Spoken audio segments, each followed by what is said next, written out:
Tumepokea taarifa mbaya ya kuondokewa na mwenzetu Mheshimiwa Waziri William Lukuvi. Amefariki asubuhi hii ghafla. Jana nimeongea naye tukiwa tunapanga mkutano wa wakuu wa mikoa leo. Tukapanga nitamaliza tukio la leo hapa niende kuongea na wakuu wa mikoa, na yeye ndo waziri anayesimamia uratibu. Asubuhi sana nikaambiwa Mheshimiwa Lukuvi amejisikia vibaya, lakini tumempeleka hospitali. Ni light touch. Nafika hapa naambiwa hali ilibadilika zaidi, ameaga dunia. Kwa hiyo haya ni mambo ambayo, mambo ya uzima, mambo ya kuishi ni mambo ambayo yako nje ya mipaka ya binadamu, yako nje ya uwezo wetu. Imetokea, ni waombe tusimame kwa ukimya kwa dakika moja tumkumbuke.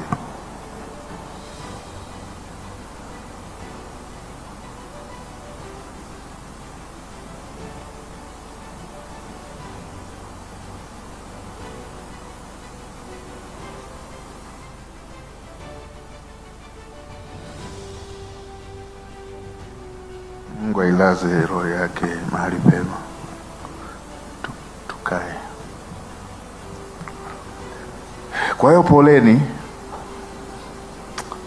na tungetamani tuwe nanyi kwenye ratiba hapa kama ambavyo utaratibu huwa zinakuwa.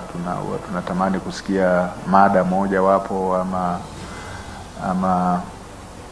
ama summary ya mada moja wapo, lakini tutaomba mridhie tusifanye hiyo, mturuhusu tutoke ili tuende kushughulikia jambo la mwenzetu.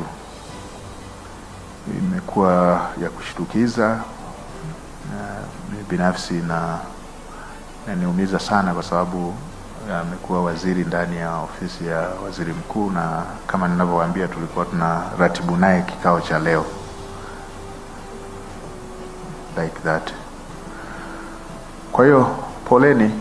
Nimalizie tu kwa kutamka kwamba mkutano wa 110 wa watayarishaji wa vipindi vya elimu kwa umma unaofanyika jijini Arusha sasa umefunguliwa rasmi.